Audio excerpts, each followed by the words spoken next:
La ravissante, la renversante marquise de Montespan est issue d'une des plus grandes familles de la noblesse française.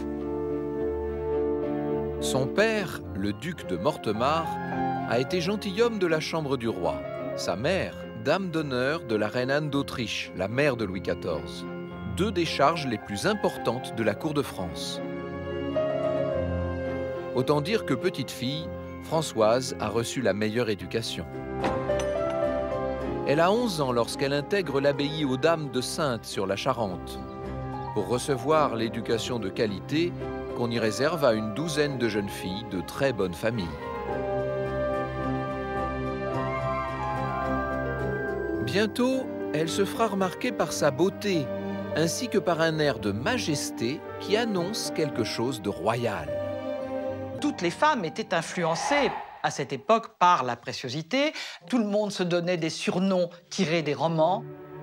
Ainsi, Françoise de Montespan va devenir Athénaïs. C'est désormais sous ce nom que le beau monde parle d'elle.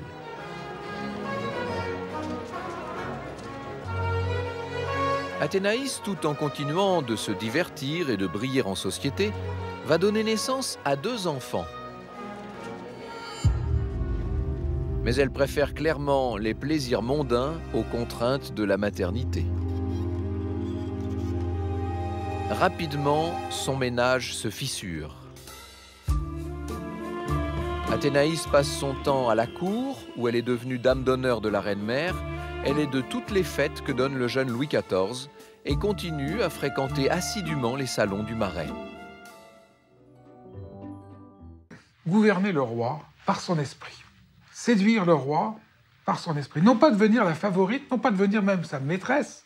Elle veut simplement le guider, le conduire et être l'astre le plus brillant de cette jolie cour et de cette jeune cour du règne de Louis XIV.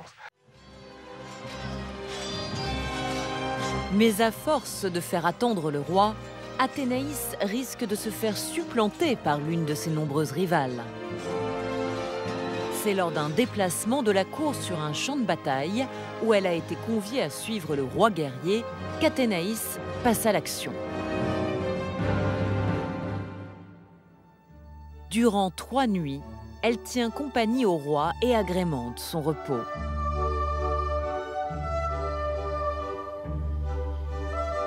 Il n'y a plus le moindre doute. Madame de Montespan s'est donnée à Louis XIV.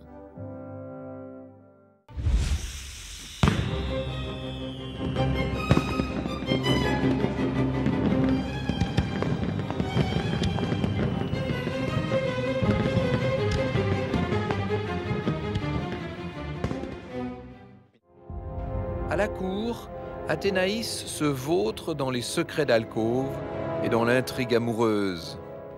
Madame de Montespan est devenue la favorite du roi déjà depuis 1667, en tout cas la maîtresse du roi. Elle va progressivement occuper la place de Mademoiselle de la Vallière, mais Mademoiselle de la Vallière s'accrochant, il va y avoir en fait quasiment deux favorites, les dames de la faveur, comme disent les ambassadeurs. Toutes ces femmes vivent proches du roi, dans des appartements contigus. Cette polygamie totalement assumée à la cour de France déplaît de plus en plus à l'Église et aux partis dévots. Pendant ce temps, Athénaïs jouit de sa liaison avec le roi. On chuchote que le roi se montre meilleur père avec ses enfants naturels qu'avec son fils légitime. Avec la naissance d'un 3e enfant, la petite Louise Françoise, la liaison du roi avec Athénaïs n'est plus un secret pour personne.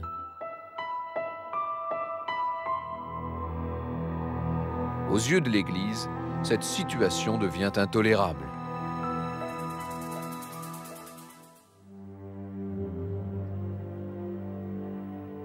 Or, à l'été 1670, apparaît à la cour l'évêque de Meaux, Monseigneur Bossuet,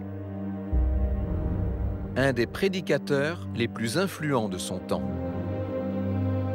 Louis XIV l'a nommé précepteur du dauphin.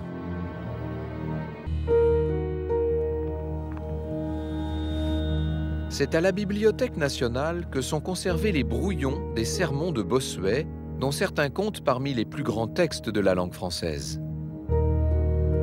Des sermons que l'évêque ne craint pas de prononcer en présence du monarque, au risque de provoquer un véritable tremblement de terre.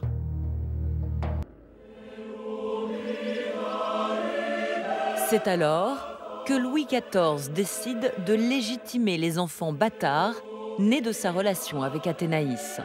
Le roi veut que ses enfants puissent vivre à ses côtés et soient officiellement reconnus.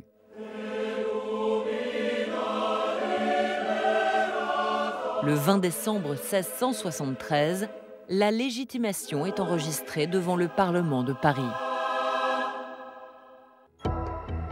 Une épouse officielle, une favorite et maintenant une maîtresse. La cour de France prend des airs de harem et devient la risée de l'Europe entière. Pour le roi, c'est un désaveu. L'Église ne ferme plus les yeux devant sa vie dissolue. Le roi a promis à Bossuet de ne plus revoir la marquise de Montespan. Le pouvoir de la religion a fait plier Louis XIV. Tout rentre miraculeusement dans l'ordre. Par contre, pour Athénaïs, la fête semble finie. À cette époque, à la cour, tout un chacun pense que le sort de Madame de Montespan est scellé à jamais. Louis XIV, occupé par la guerre, ne s'est plus manifesté auprès d'Athénaïs. Il a mis de l'ordre dans son entourage, où l'on a été prié de suivre les préceptes de la religion. Mais le roi ne va pas résister longtemps à l'envie de revoir Madame de Montespan. Dans la France du roi Soleil, l'époque est à la sorcellerie. En cette fin de XVIIe siècle, la magie noire et l'empoisonnement des adversaires semblent être la solution radicale à tous les problèmes. L'affaire des poisons, qui met en cause des femmes de la plus haute noblesse, va défrayer la chronique.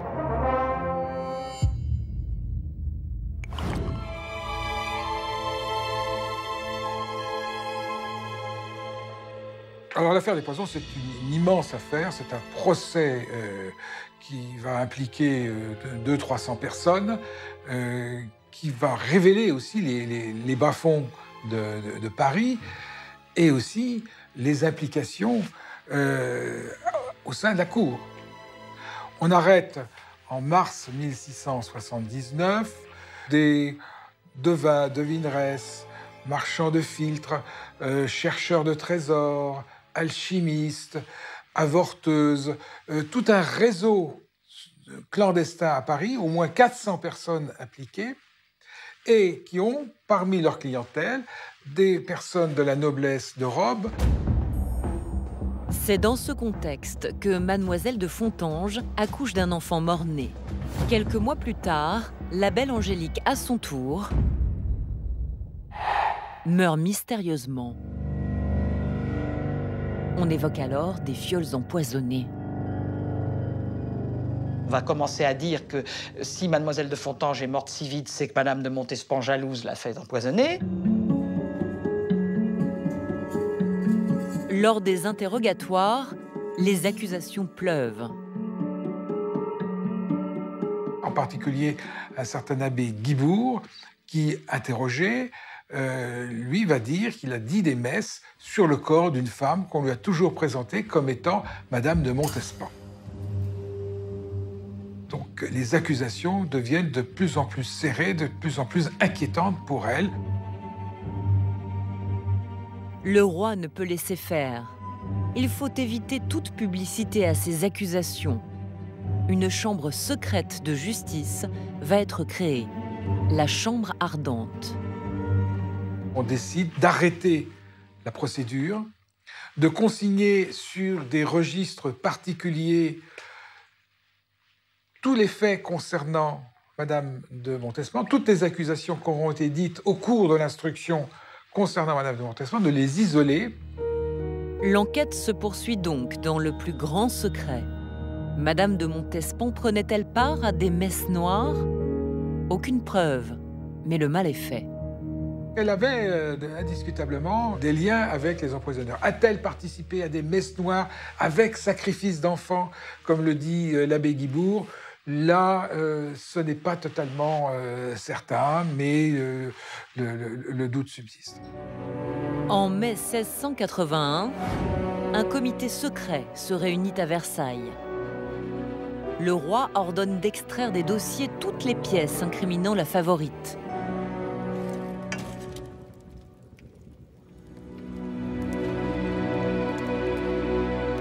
On étouffe définitivement l'affaire.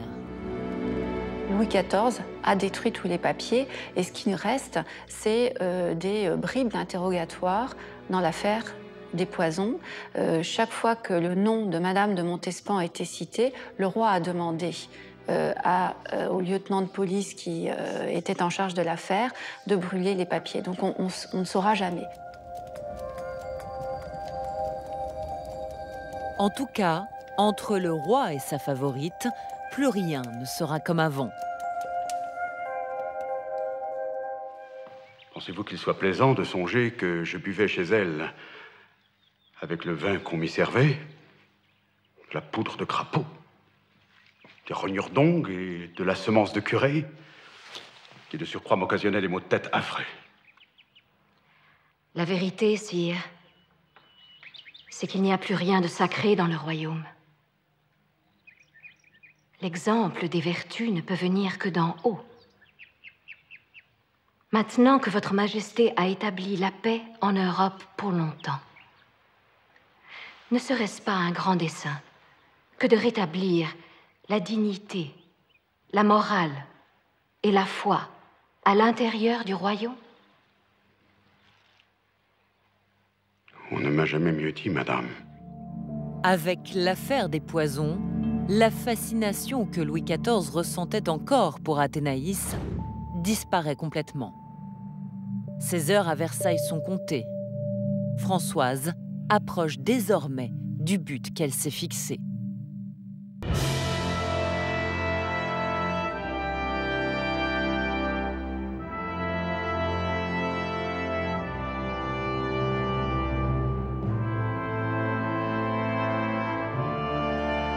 Pour Françoise, la voie est libre. Le roi répudie définitivement Athénaïs de Montespan. Celle-ci ne sera même pas conviée à l'enterrement de sa propre fille, le 5e enfant qu'elle a eu avec Louis XIV.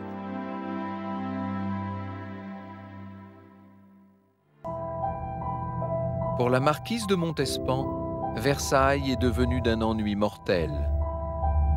C'est alors que le roi lui porte le coup de grâce. Il a dit « J'ai besoin de l'appartement pour le duc du Maine, pour le fils de Madame de Montespan. Et j'ai plus de place pour vous. » Et voilà comment elle a dû quitter la cour. À la mi-mars 1691, Athénaïs quitte définitivement la cour, sans même faire ses adieux à Louis XIV. Elle est partie, elle s'est retirée. C'est elle qui s'est retirée dans un couvent des filles de Saint-Joseph. Louis XIV ne reverra jamais Athénaïs. Françoise a gagné la partie. Désormais, au centre de la vie du roi, il y aura Madame de Maintenon.